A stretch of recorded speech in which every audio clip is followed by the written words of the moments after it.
그리고 믿음으로 한번 내가 오늘 꼭 들어봐야 되겠다. 믿음으로 그런 얼굴 좀 해보세요. 예. 믿음으로 한번 하나님의 말씀을 졸지 않고 들어야 되겠다. 진짜 들어야 되겠다. 한번 마음을 먹어보세요. 오늘 지난주에 우리 마태복음 시작했는데 두 번째 메시지의 제목이 창세기입니다. 창세기. 성경은 창세기로 시작하고 있는데 신약 성경도 창세기로 시작하고 있습니다. 그게 무슨 말인가? 지난주에 말씀드린 대로 마태복음의 첫 번째 두 단어가 뭐냐면 Biblos Genesis. 제네시스 아시죠? 현대자동차 제네시스 아주 좋은 차예요. 예. 그 뜻이 뭐냐면 창세기라는 뜻입니다. 기가 막히지 않습니까? 그런데 그냥 창세기가 아니라 예수 그리스도, 예수 메시아를 통한 창세기라는 뜻입니다. 참 오프닝 스테이먼으로서 얼마나 이게 알맞은 것인가 느껴집니다. 저는 지금 몇 주째 이 계보를 붙들고 있으면서요. 제가 이번 주에는 우리 어느 분한테 이것도 물어봤어요. 태종, 태세, 문단세 그 다음이 뭐냐고. 그랬더니 구글 해가지고 알려주시더라고요, 그분이. 근데 제가 재밌는 걸 발견했어요. 태정, 태세, 문단세, 예성, 연중, 임명선 몇 개씩 나가죠? 7개씩 나갑니다. 오, 그게 우연일까? 여기 우리 예수님의 이 계보 족보에도 7개씩 2개에서 14개씩 나가거든요. 그게 우연일까? 잘 모르겠습니다. 그렇죠? 그런데 오늘 마태복음의 이 두 단어로 시작하는데 Biblos, Bible, Bible. 바이블은 예수에 관한 것입니다, 여러분. 이게 너무나 중요한 건데 사람들이 바이블이 무슨 내가 잘 살기 위해서 필요한 교훈이라고 생각해요. 내가 이 땅에서 좀 사람답게 살기 위해서 필요한 어떤 도움이라고 생각해요. 내가 이 결혼이 진짜 별로 행복하지 않은데 내 결혼을 좀 행복하게 만드는 어떤 방법이라고 생각해요. 아니면 이거를 잘 알면 이 땅에서 아주 행복하게 부하게 사는 길이라고 생각해요. 다 틀렸습니다. 성경은 예수에 관한 것입니다. 사건입니다. 역사입니다. 이해가 되십니까? 이거 붙드셔야 합니다. 구약 전체가 오늘 계보를 보면서 보시겠지만 아브라함 때부터 이스라엘이 망하고 그 다음에 진짜 그 어둠의 세계를 400년을 지나가지고 예수님이 태어날 때까지 그 역사가 다 예수님에 관한 것입니다. 그걸 증명하고 있는 것입니다.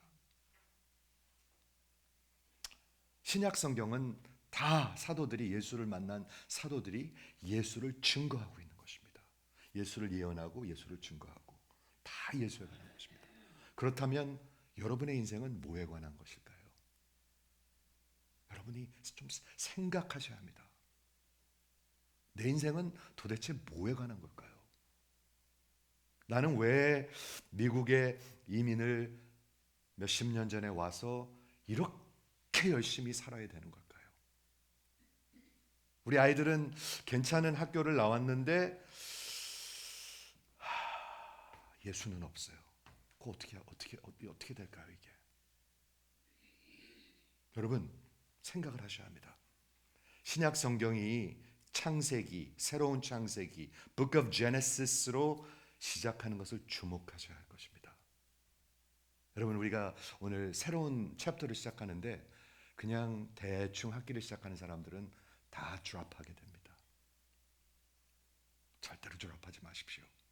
아주 단단히 붙으십시오. 그렇죠? 예수님의 새로운 시작, 새로운 근원, 예수님의 새로운 창조. 이게 기독교입니다. 이게 기독교 복음입니다. 요한복음 1장 1절에 어떻게 시작하죠? 역시 창세기로 시작합니다. 태초에 in the beginning. 유대인들은 다 알았습니다. 이게 창세기 1장 1절이라는 것을. 태초에 말씀이 계시니라. 다 알았었습니다. 즉, 이 예수의 역사, 새로운 창세기를 1장에 나누는 것이 계보인데 여러분 계보를 한번 공부해 보신 적이 있으십니까? 저는 지금 몇 주째 하는데요. 오늘 다 못 끝내고 다음 주까지 가게 됐습니다.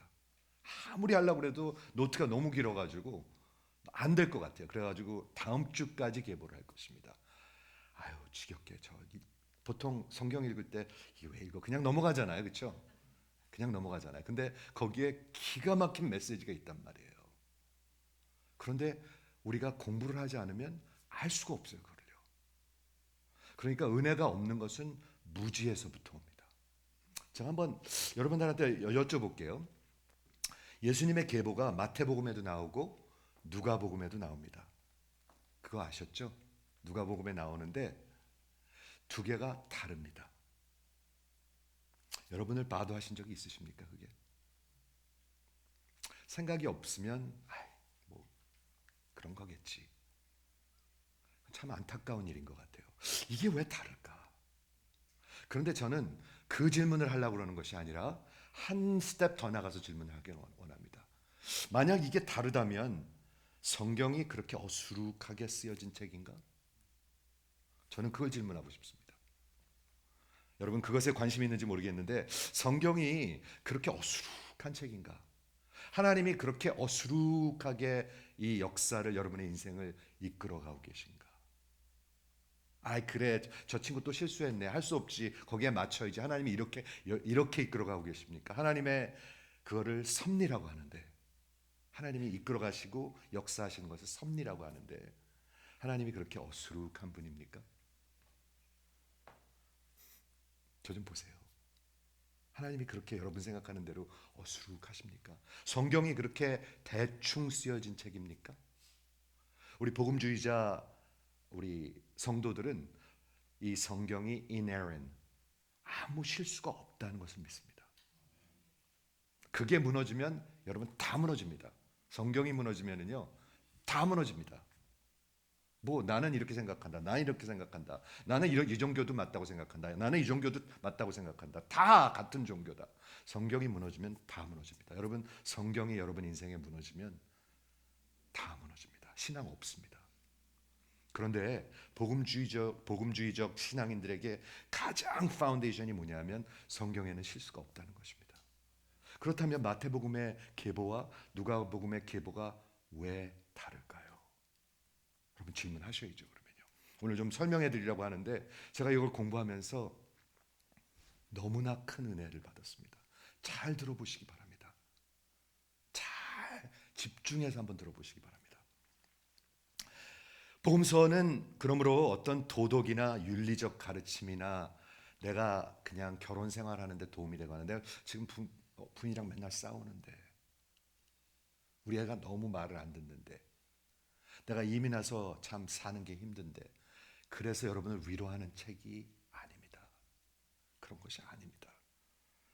성경은 오히려 한 역사 가운데 사셨던 이 역사 가운데 오셨던 한 person 그분에 관한 역사요 기록입니다. 뉴스입니다. good news. 그게 복음입니다. 여러분 이거 이해하셔야 돼요. 이거 이해 못하는 사람 교회 안에 많아요. 진짜로 많아요. 많은 사람들은 기독교를 교회 다니는 것을 무슨 봉사하고 출석하고 직분받고 헌금하고 가끔 선교 한번 가고 이런 거로 생각해요. 그런 거 아닙니다. 그런 거 아닙니다. 다른 종교도 다 똑같이 합니다. 그거는 착하게 살고 불쌍한 사람들 불쌍하게 여기고 그리고 결혼에 바람 피지 말고 다른 종교 다 똑같이 가르칩니다. 하나도 다르지 않습니다. 그런 거 아닙니다.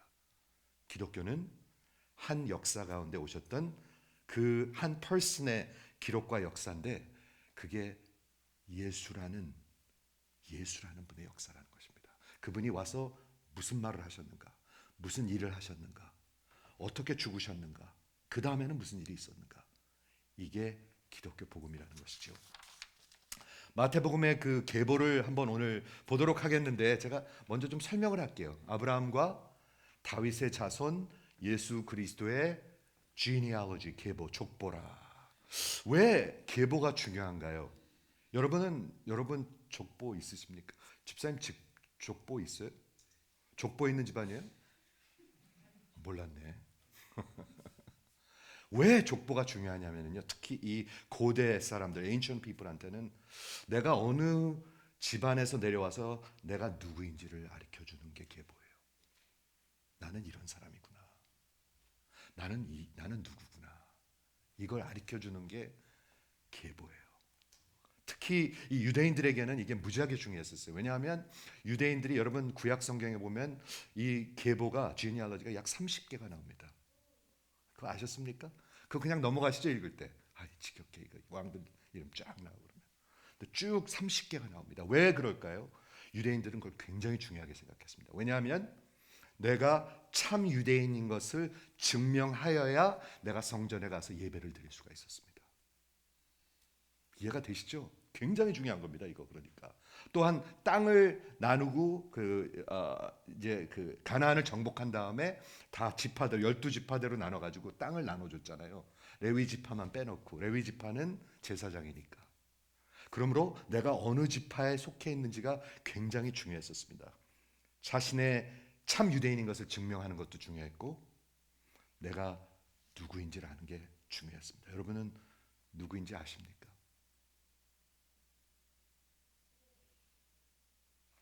여러분 족보를 아십니까? 이거 진심으로 묻고 있는 것입니다. 사람들 인간들은 깊은 곳에서 그것을 고민합니다. 나는 누군가? 나는 도대체 뭐 때문에 이 세상에서 살고 있는가? 그렇죠? 그렇죠? 이 예수의 족보는 약 1000년 전에 하나님께서 다윗의 자손, Son of David, 이게 굉장히 중요한 말이거든요. 하나님께서 예언하시고 약속하셨는데 다윗의 후손 가운데 영원한 나라의 왕이 나올 것이다. 어떻게 왕이 영원할 수가 있죠? 여러분 이것도 이해가 되셔야지 돼요. 이 미국이 영원하지 않아요. 반드시 영원하지 않아요. 이 나라. 대통령 우리 디베이트 하는 거 보니까 영원하면 안 되겠더라고요. 이 나라. 아니 이게 너무 떨어졌어요. 이게 수준이 너무 떨어졌어요. 저는 옛날에 클린턴 대통령 할 때부터 그때부터 막 떨어지기 시작한 것 같아요. 미국 대통령의 어떤 디그니티가 있었어요. 이런 뭐랄까 존경심 같은 게 있었어요. 근데 지금은 내가 너무 그냥 안쓰러워서 못 보겠더라고요. 바이든 대통령 그냥 힘들어하시는 거. 그리고 트럼프는 그냥 트럼프 대통령 또 막 공격하는 거. 미국 영원하지 않습니다. 그러나 어떻게 한 나라가 영원할 수가 있을까요? 그 왕이 영원하신 분이시면. 이해가 되셔야 돼요, 이게요. 그래서 부활이라는 게 있는 것입니다. 그래서 기독교는 부활의 종교인 것입니다. 그래서 다윗의 자손에서 메시아가 이 위대한 이스라엘의 메시아가 태어날 것인데 사무엘하 7장 16절에 하나님께서 나단 선지자를 통해서 이렇게 말씀하셨습니다. 내 집과 내 나라가 내 앞에서 영원히 에스타블리시 될 것이다. 어떻게 영원할까? 부활하셨으니까. 여러분 이게 이해가 되셔야 돼요. 듣고 계십니까? 잘 들으셔야 돼요. 그리고 내 왕위가 영원히 견고하리라. 그러므로 마태복음은 예수의 계보로 시작하고 있는데 하나님이 다윗의 자손에서 온 그 메시아가 다윗의 그 후손으로 온다는 것을 얘기하고 증명하고 있는 것입니다. 그걸 아셔야지 돼요. 그렇죠? 자, 제가 보겠습니다.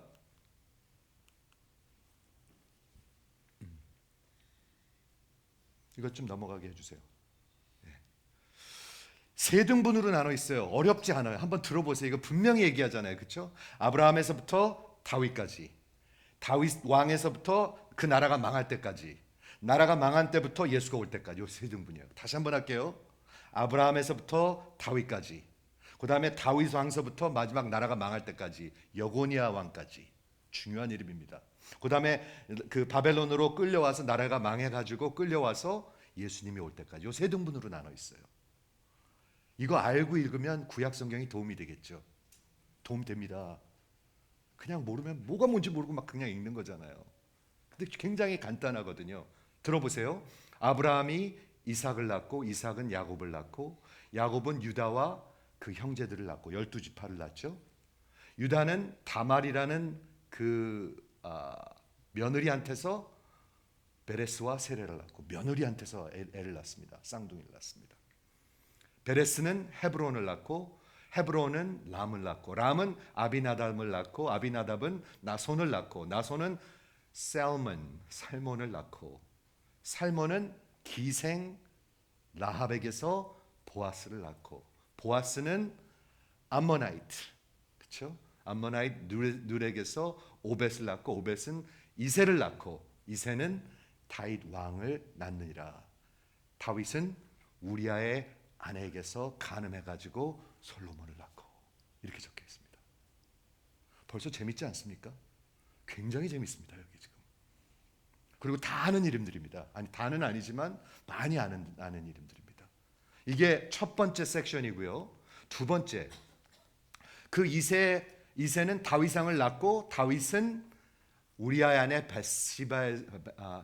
벳시바에게서 솔로몬을 낳고 솔로몬 왕이죠. 그 다음에는 왕족이 쭉 나옵니다. 태종 태세 문단세가 나옵니다. 여기서는 누가복음에서는 태종 태세 문단세가 나오는 게 아닙니다. 다른 계보가 나옵니다. 여기는 왕의 계보가 나오고요. 누가복음에는 장자의 계보가 나옵니다. 이것만 이해해도 벌써 이해가 돼요. 왕의 계보들 왕들이 누가 왕이 되죠? 장남이 무조건 왕이 되나요? 아니죠. 적장자긴 하지만 왕이 좀 부족하든지 어떤 문제가 있으면 다른 사람이 왕이 되죠. 세종대왕이 몇 번째 아들이었나요? 셋째였나요? 네, 세 번째 아들이었습니다. 세 번째 아들이 왕이 되기도 했는데 여기는 뭐가 적혀 있냐면 왕의 이름들이 적혀 있습니다. 이것만 알아도 굉장히 도움이 되잖아요. 왕의 계보입니다. 이건 다윗 왕이 솔로몬을 낳고 솔로몬은 르호보암에서 아비야를 낳고 아비야는 아사라는 왕을 낳고 아사 왕은 여호샤밧 굉장히 유명한 왕입니다. 이 사람도 구약 성경을 읽으시면 여호사밧을 낳고 여호사밧은 요람을 낳고 요람은 우시아를 낳고 우시아는 요담을 낳고 요담은 아하스 왕을 낳고 아하스는 히스기야 왕을 낳고 유명한 왕이죠. 히스기야도 유명한 왕입니다. 히스기야 왕은 므낫세를 낳고 므낫세는 아몬을 낳고 아몬은 요시아를 낳고 그 다음에 나라가 망합니다. 그래서 바벨론으로 끌려가게 됩니다. 고구려가 망하면 그 고구려가 어떻게 됐죠? 어디로 끌려갔죠? 당나라로 끌려갔습니다. 보장왕이 그 당나라로 끌려갔습니다. 맞습니까? 보장왕 오래간만에 들어보시죠? 네, 끌려갔습니다. 왕이 당나라로 끌려가듯이 이 유다의 마지막 왕인 여고니아라는 사람이 바벨론으로 끌려갔습니다. 여러분 한번 상상을 하면서 들어보세요. 그리고 구약 성경을 읽으면 도움이 되겠죠. 즉 이 두 번째 섹션은 다 왕, 이스라엘이 왕국으로서의 왕의 계보를 그리고 있습니다. 왕의 이름들 태종, 태세, 문단세가 여기 적혀 있습니다. 그 다음에는 나라가 망한 다음부터 바벨론에서부터 예수님이 올 때까지 이름들이 쭉 적혀 있는데 이 사람들은 우리가 아무것도 모릅니다. 그래서 이 시대를 암흑의 시대라고 합니다. 성경이 다른 데서 아무것도 얘기하고 있지 않습니다.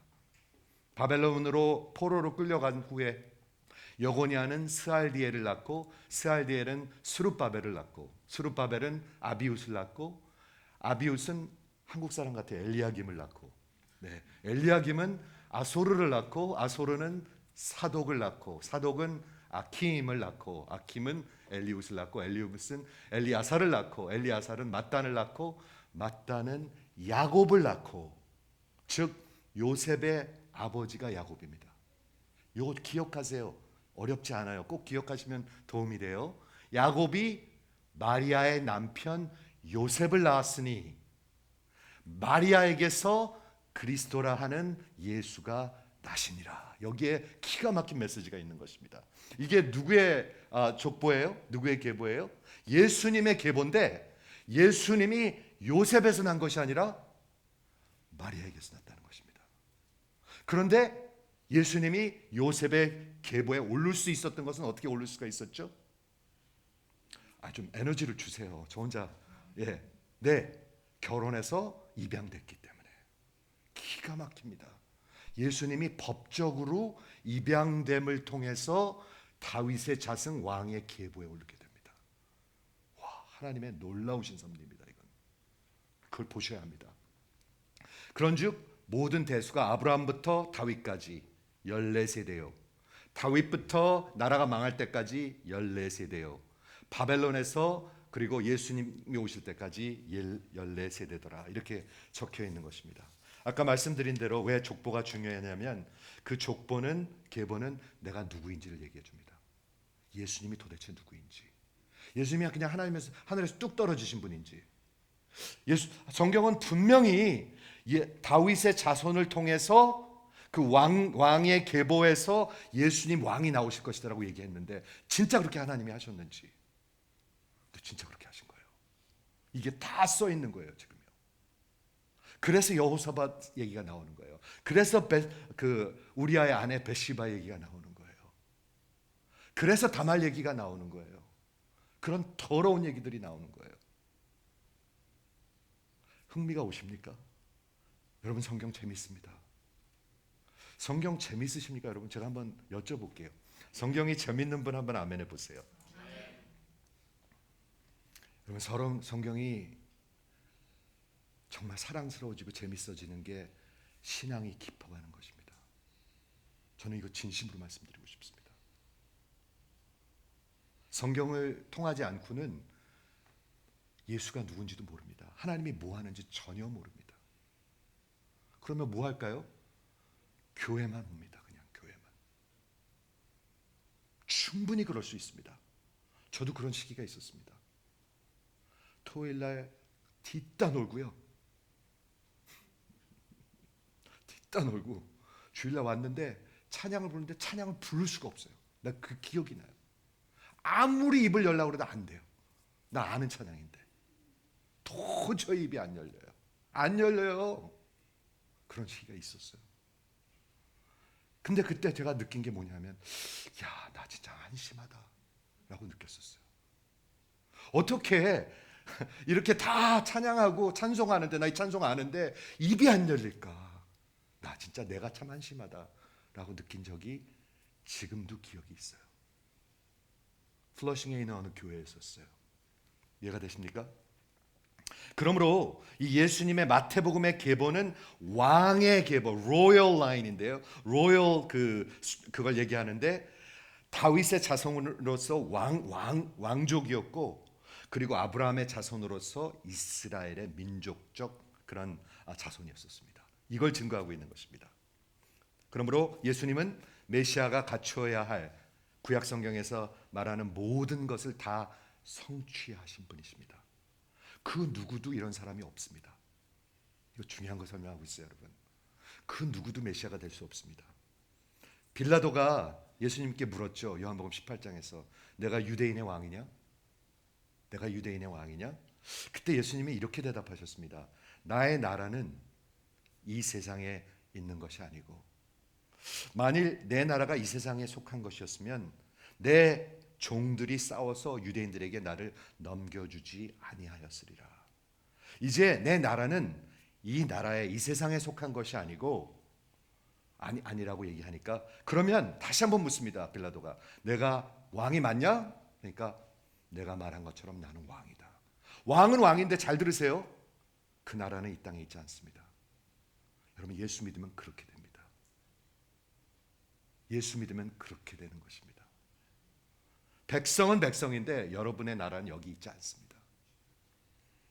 내 말과 같이 내가 왕이라 내가 이를 위해서 태어났으며 이를 위해서 세상에 왔으니 곧 진리에 대해서 증언하러 합니다. 그 왕이 오셔서 하신 일이 뭐예요? 진리를 증언하신 것입니다. 그 왕을 모르면 여러분 아무것도 모릅니다. 진리를. 뭐가 진짜인지 모릅니다. 거짓을 믿고 살아갑니다. 거짓을 믿고 실망하고 살아갑니다. 거짓을 갖고 서로 부부끼리 싸웁니다. 거짓을 가지고 자식들한테 자꾸 주입시고 그냥 때려가면서 가리킵니다. 거짓. 예수가 없으면 무엇이 참인지 진리인지 알 수가 없다는 것이죠. 그 말했을 때 빌라도가 한 유명한 말이 있습니다. 진리가 무엇이냐? What is truth? 여러분 아십니까? 진리가 무엇인지.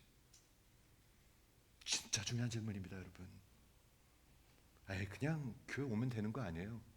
교회 오면 구원 받는 거 아니에요. 그 진리 아닙니다. 거짓입니다. 마태복음과 누가복음 3장의 그 계보가 일치하지 않는다는 거 제가 이미 말씀드렸는데 잘 들어보세요. 이것만 이해하시면 도움이 될 거예요. 마태복음의 계보는 아브라함에서부터 시작합니다. 그래가지고 역사를 이렇게 앞으로 갑니다. 앞으로 전진해 갑니다. 아브라함에서 다윗, 다윗에서 나라가 망할 때까지, 고니아까지, 그리고 예수님까지 역사를 이렇게 앞으로 갑니다. 누가복음은 예수님으로부터 시작해가지고 거꾸로 아담까지 갑니다. 이렇게 갑니다. 이해가 되셨죠? 마태복음은 쭉 설명해서 다윗을 통해서 솔로몬의 라인을 통해서 요셉이 태어납니다. 근데 누가복음은 다윗에서 시작해가지고 솔로몬이 아닌 장자였던 나단을 통해서 마리아가 태어납니다. 조금 이따 갈게요. 왜냐하면 이거 여러분이 아셔야 돼요. 마태복음의 계보는 요셉의 계보고요. 누가복음의 계보는 마리아의 계보입니다. 즉 요셉도 마리아도 둘 다 다윗의 자손입니다. 예수님은 찐 다윗의 자손입니다. 완전 다윗의 자손입니다. 기가 막힌 스토리죠. 하나는 왕의 계보를 얘기하고 있고 하나는 장자의 법적 계보를 얘기하고 있습니다. 그러니까 다른 것입니다. 제가 질문했죠. 하나님이 성경을 그렇게 어수룩하게 쓰실까? 하나님이 여러분 수준만, 우리 수준만 못할까? 하나님이 이런 거를 진짜 성경이라고 진리라고 그렇고 우리한테 주실까? 저는 진짜로 고민합니다. 무지한 사람들은 이거 봐, 말도 안 되잖아, 이게 뭐야 이게, 이런 소리 하죠. 하나도 모르면서 마치 자기가 다 아는 것 같이. 성경은 보지도 않고 사람들은 그렇게 얘기하죠. 하나는 왕의 계보고 로열 라인을 얘기하고 있고 하나는 장자들의 법적 라인, 리글 라인을 얘기하고 있습니다. 마리아가 하나는 이걸 통해서 마리아가 나오고요. 이쪽에서는 이걸 통해 가지고 요셉이 나옵니다. 그렇죠? 그걸 보면 알 수 있는데 여기 제가 오늘 나누고 싶은 것은 지금서부터입니다. 잘 들어보세요. 잠을 좀 깨시고요. 제가 진 보이스 목사님 책을 참 좋아하는데 그분이 필라델피아에 있는 10th Presbyterian Church에서 사역하시다가 한 20-30년 전에 돌아가셨습니다. 유명한 학자입니다. 근데 그분의 그 선임 목사님이 누구냐면 Dr. Barnhouse라는 분인데 그분도 유명한 분입니다. 이분들이 설명한 것을 제가 읽고 너무 은혜가 돼서 나누길 원합니다. 뭐라고 얘기하냐면 마태복음의 이 계보를 통해서 정말 예수님이 하나님의 메시아인 것이 정말 증명된다라는 말을 합니다. 어떻게 증명될까요? 이렇게 증명됩니다. 한번 들어보세요. 뭐냐면 마태복음의 계보는 아까 말씀드린 대로 다윗에서 솔로몬으로 갑니다. 솔로몬은 장자가 아니었습니다. 아시죠? 부인이 여럿이 있었는데 나단이라는 사람이 장자였고 이 솔로몬은 바세바의 아내 우리아의 아내 바세바에게서 난 한참 있다 난 아들입니다. 그런데 그 사람이 왕이 됐단 말이에요. 그래서 다윗에서 솔로몬을 통해서 요셉까지 옵니다. 그렇죠? 이게 마태복음의 왕의 계보고, 그런데 누가복음에 적은 것은 다윗에서 솔로몬이 오는 것이 아니라 다윗에서 장자 나단을 통해서 마리아한테까지 오는 것입니다. 그래가지고 마리아를 통해서 예수님이 태어나게 되죠. 요셉을 통해서 태어나지 않죠. 그런데 이 라인에 있어야 왕이 될 수가 있어요. 이게 로열 라인이기 때문에. 그렇죠. 근데 이쪽에서 태어났어요. 그러니까 이게 문제가 되는 거예요. 이게 딜레마가 되는 거예요. 그래서 계보가 2개가 필요한 거예요. 그런데 이 닥터 바운하우스가 얘기하는 게 뭐냐면 진짜 아주 확실한 이유는 유대의 마지막 왕인 이 여고냐예요. 여고냐 왕 들어보셨습니까? 제코나야. 구약 성경에 보면 고니아라고 나옵니다.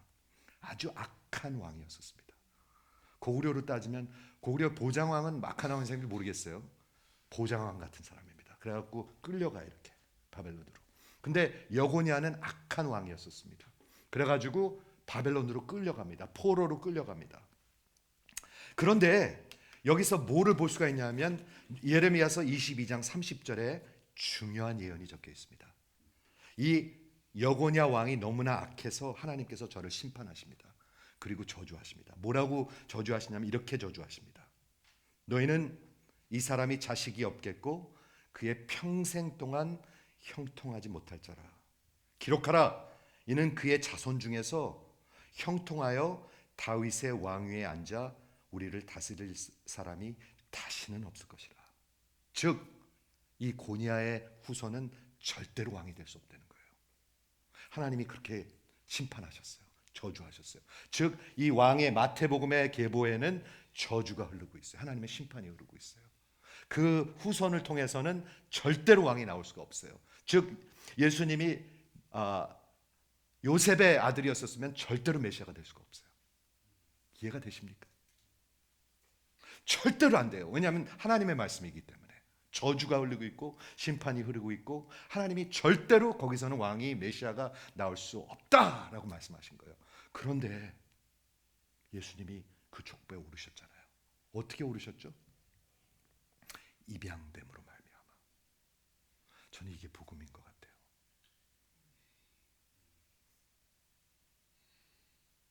여러분 우리가 어떻게 예수 믿고 하나님의 아들이 됐습니까?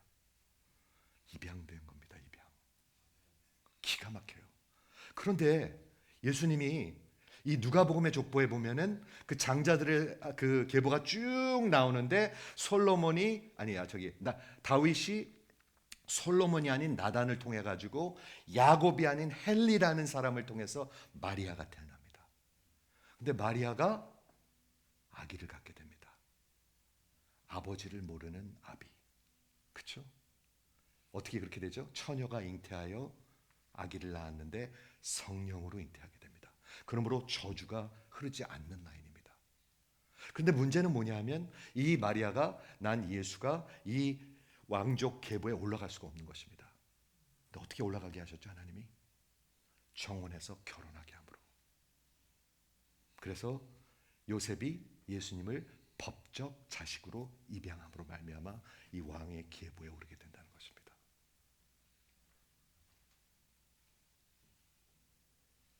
여러분 지금 듣고 계십니까?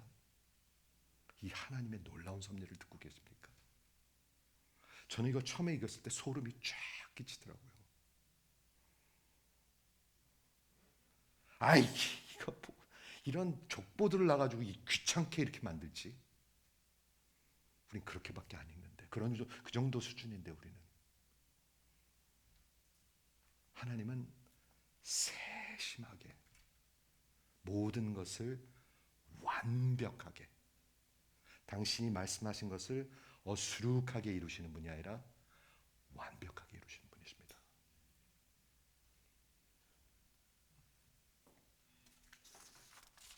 하나님의 이 지혜와 능력을 한번 생각을 해보세요.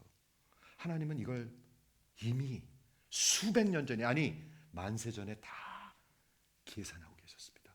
그래서 처녀가 잉태하여 아들을 낳으리니 그리고 어디서 낳을 거예요? 베들레헴에서 낳을 것이니 다윗의 후손에서 날 것이니 여고니아를 심판하시고 저주하셨지만 거기서 왕의 계보를 들어가 가지고 그런 메시아가 될 것이고 이렇게 말씀하신 것입니다. 하나님의 섭리하심은 여러분 놀랍습니다.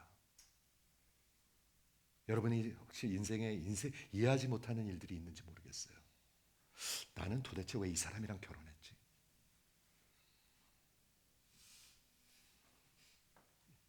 해결이 되셨습니까? 해결 안 된 사람 많거든요. 이거 난 도대체 왜 이런 교회에 와가지고 맨날 야단 맞지? 야단 맞는 거로 생각하거든요. 하나님의 놀라우신 섭리가 있는 걸 아십니까, 여러분? 하나님은 어수룩한 분이 아닙니다. 하나님이 성경을 어수룩하게 쓰셨겠습니까? 하나님이 우리 수준으로 쓰셨겠습니까, 성경을? 저는 이걸 생각하면서요, 야, 진짜 성경은 오묘하다. 그리고 내가 내 수준이 아니다. 내가 열심히 봐야 하는 책이다. 하나님의 살아있는 말씀이다. 라는 걸 느꼈습니다. 그러면서 이 하나님의 놀라우신 섭리를 느꼈단 말이죠. 여러분, 여고냐라는 왕을 생각이나 해보셨습니까? 저는 생각도 안 해봤습니다, 솔직히. 그 사람이 뭐 그렇게 중요해? 한 번도 들어본 적이 없습니다. 전 교회 다니면서 여고냐라는 사람. 그런데 여고냐라는 사람이 무지하게 중요한 사람이더라고요. 그 후손을 통해서는 절대로 왕이 나오고 메시아가 나올 수 없는데 요셉은 여고냐의 후손이었습니다. 그게 마태복음의 왕의 계보인데 예수님이 그 왕의 계보에 오를 수 있었던 것은 요셉의 아들이 아니라 마리아의 아들이었기 때문에 그렇습니다. 그 마리아의 아들로 태어나게 하신 게 누구의 지혜였을까요? 하나님의 지혜입니다. 여러분과 저의 수준보다 훨씬 높습니다. 한번 아멘 해보세요. 다시 한번 믿음으로 아멘 해보세요. 여러분들이 믿어야 안 믿으면 손해입니다. 그냥 대충 교회 다니다 천국까지 여러분 속고 있는 것입니다. 못 갈 수도 있습니다. 거짓입니다. 그거는. 그 아들을 영접하는 자, 그 이름을 믿는 자에게 하나님의 법적 자녀가 되는 입양되는 권세를 주셨으니 이렇게 적혀 있습니다. 분명히 그렇게 말씀하고 있는 것을 보셔야 할 것입니다. 그러므로 결론은 뭐냐면 예수는 정말 그 마태복음의 왕의 계보의 메시아입니다. 또한 누가복음의 합법적인 legal 메시아입니다. 그리고 저주 아래 있지 아니하는 메시아입니다. 그러므로 참 메시아입니다. 유일하게 가능한 메시아인 것입니다. 그러면서 닥터 바운하우스가 이런 결론을 내립니다. 한번 들어보세요. 그 예수 이전 그리고 그 이후에 어떤 사람이건 어떤 인간이건 내가 성경에 예언된 메시아라고 말하는 자는 다 거짓이요 강도라 이렇게 얘기합니다. 저는 이게 기가 막힌 것 같아요. 메시아는 예수밖에 될 수가 없습니다. 한 스텝만 더 나가서 존 맥카터 목사님은 뭐라고 얘기하냐면 역사적으로 보면 AD 70년에 이스라엘이 완전히 또 다시 한번 망합니다. 로마가 쳐들어와 가지고요 나라를 다 쑥대밭을 만들고 특히 예루살렘 성전을 다 무너뜨려 버립니다. AD 70년에 완전히 다 망해버립니다. 나라가. 그때 무슨 일이 일어났냐면 모든 이스라엘 백성들의 계보들이 다 없어져 버렸습니다. 그래서 지금 누가 누군지 아무도 자기가 내가 다윗의 자손이다, 내가 레위 자손이다 이렇게 말할 수 있는 사람은 아무도 없습니다. 즉 AD 70년 이후에 나타난 어느 사람도 내가 메시아인데 내가 다윗의 후손이란 것을 증명할 수 없다는 것입니다. 오직 예수입니다. 그 예수 믿으십니까? 예수 믿으시기 바랍니다. 그냥 교회 다니지 마시고 예수 믿으시기 바랍니다. 아까 세 섹션으로 나눴는데요. 다시 한 번만 설명할게 들어보세요. 이거 알면 구약 성경 읽으실 때 도움이 될 거예요. 아브라함에서부터 다윗까지, 다윗에서부터 마지막 그 바벨론까지 이게 모나르키 이스라엘 왕국이죠. 그 다음에 이스라엘이 망해가지고 예수님 올 때까지 어둠의 세대 이렇게 세 수로 나눕니다. 누가복음은 그 전에 아브라함 전을 pre-patriarchic history 그러니까 아담에서부터 아브라함까지, 아담에서부터 다윗까지, 다윗에서부터 고니아까지, 고니아에서부터 예수까지 이렇게 네 수로 나눕니다. 어렵지 않습니다, 여러분. 첫 번째 아브라함에서부터 다윗 왕까지는 창세기 아브라함에서부터 요셉 그리고 모세, 여호수아, 사사들, 광야 생활, 종살이 그리고 출애굽 그리고 언약이 세워지고 이스라엘의 그 민족이 세워지고 율법이 주어지고 이스라엘이 가나안을 정복하고 승리하는 것들을 생각할 수가 있습니다. 그렇죠? 그게 첫 번째 섹션이고요. 두 번째 구약의 역사는 다윗 왕서부터 이 보장왕이 아니라 그 고니아까지 나라가 망할 때까지 요 기간인데 유대 왕국을 얘기하고 있는데 이 기간을 가만히 성경을 읽어보시면 이 이스라엘 백성들이 다른 나라와 같이 우리도 왕을 달라고 그랬습니다. 근데 하나님이 그거 기뻐하시지 않으셨죠. 하나님이 왕이신데 우리도 다른 사람들 같이 우리나라에도 왕을 달라고 그랬습니다. 하나님이 기뻐하지 않았는데 사울 왕을 주셨죠. 그렇죠? 첫 번째. 그리고 그 역사를 쭉 보면은 뭐를 볼 수가 있냐면 이스라엘 왕국의 왕들은 거의 다 나라를 평화와 번영으로 이끌기보다는 하나님을 멀리하게 하고 문제 속으로 이끌어가는 그런 시기였었습니다. 이 세상의 왕들. 이 세상의 왕들은 이스라엘 백성을 하나님께 가까이 끌어가지 않았습니다. 거의 끊임없이 낙후되고 퇴보하고 하나님을 멀리하고 우상숭배하고 여러 비극의 역사의 연속이었습니다. 오직 나라가 패하고 침략받고 포로로 끌려가게 되며 예루살렘과 성전이 다 무너지게 됩니다. 그게 고 다윗에서부터 고냐의 역사입니다. 그렇죠? 오직 여호사밧, 히스기야, 요시야, 다윗한테서 어느 정도의 하나님을 경외하는 모습을 찾아볼 수가 있었습니다. 그 외 다른 양들은 다 악한 왕이라고 얘기하고 있습니다. 마지막 그 바벨론 포로 생활서부터 예수님이 오시기까지는 거의 기록이 없습니다. 성경에. 그렇죠? 그 바벨론 포로 생활에서 예수에까지 나오는 그 모든 이름들은 여기 나오는 이름들은 잘 모릅니다. 포로 생활하고 혼돈 속에 있었고 어둠 속에 있었습니다. 마치 수많은 사람들이 지금 살고 있는 것 같죠. 그냥 일주일 내내 어둡고 혼돈스럽고 포로 생활하고. 그런데 그 피리어드에 대해서는 아는 바가 별로 없습니다. 그래서 성경의 어둠의 시대라고 합니다. 어둠의 시대. 기가 막히지 않습니까? 아브라함서부터 다윗까지, 다윗에서부터 바벨론 포로 생활까지, 바벨론 포로 생활에서부터 예수님 올 때까지 인간 역사를 보면 뭐를 볼 수가 있죠? 그동안 하나님은 무엇을 하고 계셨습니까? 다말이랑 시아버지랑 자고 밧세바랑 다윗 왕이랑 자고 라합이란 기생하고 예수님의 족보에 올라오고 하나님 뭐 하고 계시는 겁니까 지금? 우리가 이해할 수 없는 일들이 계속 아주 더러운 일들이 일어나고 있습니다. 그런데 그 인간의 역사예요. 우리가 살고 있는 이 인간의 역사는 그때보다는 나은가요? 여러분 인생과 우리가 살고 있는 지금 이 역사는 이 구약의 인간의 역사보다 더 나은가요?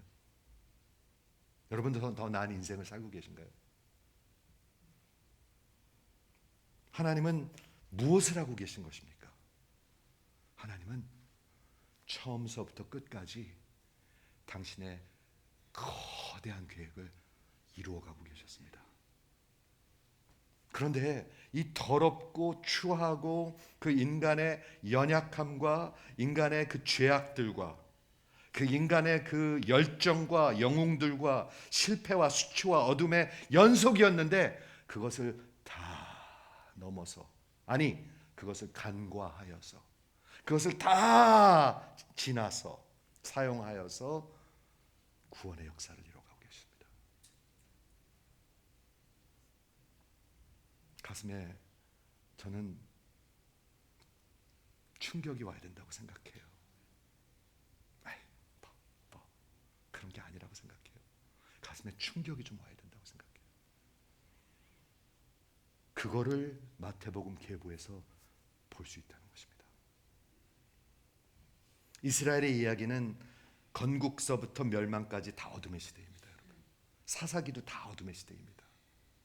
인간의 역사는 어둡습니다. 지금 미국이 밝은가요? 어두운가요? 한국이 지금 밝은가요? 어두운가요?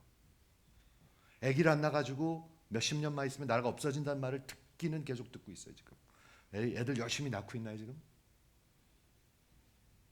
우리랑 상관없는 일이죠. 우리는 없을 테니까. 많은 사람들이 그렇게 생각하죠. 그런데 하나님은 기묘자이십니다. 기묘자라는 말을 아십니까? 제가 이번에 그 단어를 찾아보면서 기묘자는 He's a wonderful counselor. wonderful하다는 말은 아주 좋은 분이라는 뜻이 아니고요. 우리가 인간이 생각할 수 있는 지혜와 능력과 선하심보다 훨씬 뛰어나다는 뜻입니다. 우리 하나님은 기묘자이십니다. 그 하나님의 거대한 선하신 손이 아브라함서부터, 아니 아담서부터, 아니 창세 이전부터 이렇게 흐르고 있는 것입니다. 지금 우리가 살고 있는 21세기 이 어두운 미국, 이 어두운 이민교회들이 지금 헤매고 있어요. 여러분 아십니까? 이민교회들 헤매고 있는 거. 수백 명 모이면 안 헤매고 있는 건가요? 아니에요, 여러분. 아니에요. 헤매고 있어요. 뭐가 뭔지 모르는 사람들이 너무 많아요. 그래서 드디어 하나님의 그 온전한 역사를 통해서 하나님 여호와 하나님께서, 그 기묘자께서, 영존하신 하나님께서 직접 오셨습니다. 그럼 우리가 살려주십시오 그래야 되잖아요. 믿어야 되잖아요. 근데 믿질 않아. 저의 백성들이 뭐라고 적혀 있냐면 요한복음 1장 11절에 그 메시아가 자기 땅에 오매 자기 백성들이 영접하지 아니하더라. 이 인간들 큰일 났어요. 진짜 큰일 났어요. 인간들은 영접 안 해. 살려주려고 왔는데 아무리 살려주려고 말을 해도 믿질 않아. 인간들 큰일 났어요. 그런데 이 마태복음의 증거는 저들이 무섭게 그 왕을 버렸고 메시아를 버렸고 결국은 죽였다 합니다. 죽였다. 근데 사도행전에 보니까 말이죠, 베드로가 이렇게 설교를 합니다. 너희가 그 메시아를 죽였는데 그것은 하나님이 모르고 된 것이 아니라 하나님의 정하신 뜻과 미리 아심 가운데 하신 것이다. Definite plan of God and foreknowledge of God. 기가 막힌 것 같아요. 저는요. Definite plan of God. 하나님의 지금 계획대로 역사는 흘러가고 있습니다. 정신 차리고 들어보세요. 하나님의 계획대로 지금 역사는 흘러가고 있습니다. 하나님이 이미 다 보셨습니다. Foreknowledge. 제가 아침에 오늘 묵상을 하는데 말이죠, 하나님은 과거도 현재도 미래도 없습니다. 하나님은 그냥 무소부재하신 분입니다. 우리한테 미래도 그분은 현재고 우리한테 과거도 그분은 현재입니다. 거기도 계시고 여기도 계시고 여기도 계십니다. 그러므로 미리 봤다는 것은 다 하신다는 겁니다. 하나님의 정하신 뜻과 미리 하신 대로 하나님이 예수님을 내어주신 것이라고 얘기하고 있습니다. 너희들이 죽였으나 하나님이 내어주신 것이다. 하나님께서 그를 사망의 고통에서 살리셨으니, 풀어서 살리셨으니 이는 그가 사망에 매여 있을 수 없습니다. 왜 그럴까요? 영원한 나라의 왕이니까. 부활하셔야 하니까. 그리고 그 다음에 누구 얘기를 해요? 베드로가 다윗 얘기를 합니다. 우리가 지금 얘기하는 다윗의 얘기를 하는데 다윗이 선지자라. 다윗이 선지자예요. 왕이었으면서 선지자였었어요. 그래서 예언을 했는데 무슨 예언을 했어요? 하나님께서 이미 내게 맹세하사 내 자손 중에서 한 사람을 영원히 보좌에 앉게 하셨으라고 말하셨으니까, 즉 약속하셨으니까 다윗은 미리 그리스도의 부활을 보고 그리스도의 부활을 말하였더라. 이렇게 적혀 있습니다. 여러분 아셨습니까? 구약 성경에 부활이 적혀 있는 걸 아셨어요? 신약 성경도 모르는데 부활하셨는데도 안 믿는데, 부활 아무리 얘기해도 안 믿는데, 다윗은 미리 보고 미리 말하였더라. 무엇에 대해서? 그리스도의 부활에 대해서. 그가 음부에 버림이 되지 않고 그의 육신이 썩임을 당하지 아니하리라. 적혀 있습니다. 여러분 뭐 믿으십니까? 그뿐만이 아닙니다. 그 하나님이 미리 그 정하신 뜻과 미리 아신 대로 그 예수를 높이사 하나님의 우편에 앉게 하시고 오늘 부으신 이 성령을 우리에게 부어주시는 것이라. 아십니까 여러분? 그 여러분 믿는 기독교인이십니까? 여러분 이걸 믿으면 기운 없지 않습니다. 그날이 그날 같지 않습니다. 말씀 정리할게요. 인간의 역사는, 이스라엘의 민족의 역사는 결국 패망과 포로됨과 어둠의 역사였습니다. 여러분 우리 역사를 한번 보세요. 우리 한국 역사는 지금 어떤가요? 1950년대 우리 전쟁 이후에 가장 못 사는 나라가 지금 잘 산 강대국 됐다. 그게 우리 역사입니까? 패망과 포로됨과 어둠의 역사입니다. 인간의 역사는.